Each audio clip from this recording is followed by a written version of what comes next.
இன்னைக்கு என்ன ஸ்பெஷல்னா எங்கள் வீட்டில் எல்லாருக்கும் பிடிச்ச காளான் தம் பிரியாணி செய்ய போகிறேன். என்னோட ஸ்டைலில் எப்படி இருக்குன்னு பார்க்கலாம் வாங்க. இது ஒரு சின்ன டிப்ஸு. காளான் மேலே உள்ள மண்ணெல்லாம் போகணும்னா இட்லி மாவு இருக்கு இல்லையா, புளிச்ச மாவு, அது ஒரு கரண்டி ஊற்றி நல்லா கிளறி விட்டுருணும். ஒரு 5 நிமிஷம் கழிச்சு தண்ணி ஊற்றி ஒரு 2-3 ட்ரிப்பு அலசி எடுத்துட்டோம்னா இதில் உள்ள மண்ணெல்லாம் தானாகவே போயிடும். காளான் பிரியாணிக்கு பாஸ்மதி ரைஸ், அதுக்கு கொஞ்சம் புதினா, ஏலக்காய், ஒரு கிராம்பு போட்டு தண்ணியை கொதிக்க விட்டுருக்கேன். இப்போ கொதிச்சுட்டு இருக்கு. அரிசியை போட்டு 60% வெந்த உடனே நம்ம உடச்சி எடுத்துடலாம். இப்போ தண்ணி கொதிச்சு வச்சு இப்போ அரிசியை நம்ம போட்டுடலாம். இப்போ நம்ம க்ளீன் பண்ணியாச்சு. அந்த புளிச்ச மாவு போட்டு நல்லா பிசைஞ்சு வச்சு இப்போ கழுவுனதுக்கு அப்புறம் பாருங்க வெள்ளையா இருக்கும். மேலே உள்ள மண்ணெல்லாம் போயிடுச்சு பாருங்க. போயிட்டோம்னா க்ளீனாக ஆகிடும் காளான். எண்ணெய் ஊற்றிடலாம். காஞ்ச உடனே பட்டை, பிரிஞ்சி இலை, ஏலக்காய், கிராம்பு, கல்பாசி, ஸ்டாரு இதெல்லாம் போட்டு நம்ம வதக்கலாம். வச்சுட்டு வெங்காயத்தை போட்டுடலாம். 4 பெரிய வெங்காயம், இஞ்சி பூண்டும் பேஸ்ட் பண்ணது, கொஞ்சம் சோம்பு போட்டு பேஸ்ட் பண்ணி வச்சுருக்கேன், அதை போட்டுடலாம். 5 பெங்களூர் தக்காளி,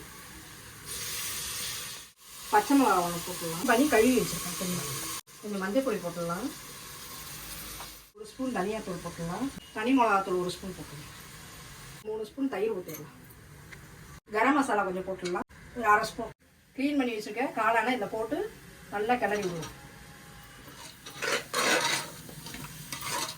தேவையான உப்பு கொஞ்சம் போட்டுடலாம். எண்ணெய் பிரிஞ்சிருச்சு. இப்போ ரெடி ஆகிட்டு இப்போ தம் போட்டுடலாம். நம்ம பாஸ்மதி ரைஸ் வந்து வடித்து வச்சுருக்கோம். தம் போட்டாச்சு. இப்போ நம்ம மூடி வச்சிடலாம். தம்முக்காக வைக்க போகிறோம். ஒரு 10 மினிட்ஸ் சிம்மில் இருக்கணும். நமக்கு ரெடி ஆகிடும் காளான் பிரியாணி. 10 நிமிஷம் ஆகிடுச்சுப்பா. இப்போ ரெடியாக இருக்கான்னு பார்ப்போம். சூப்பராக இருக்குது. காளான் பிரியாணி ரெடி. காளான் தம் பிரியாணி ரெடி ஆகிடுச்சு. தயிர் பச்சடி. எனக்கு எப்போதும் சாப்பிட்டா ஸ்வீட் கொஞ்சம் வேணும், அதனால் குலோப் ஜாமுன் டேஸ்ட் பண்ணி பார்க்குறேன் எப்படி இருக்குன்ட்டு.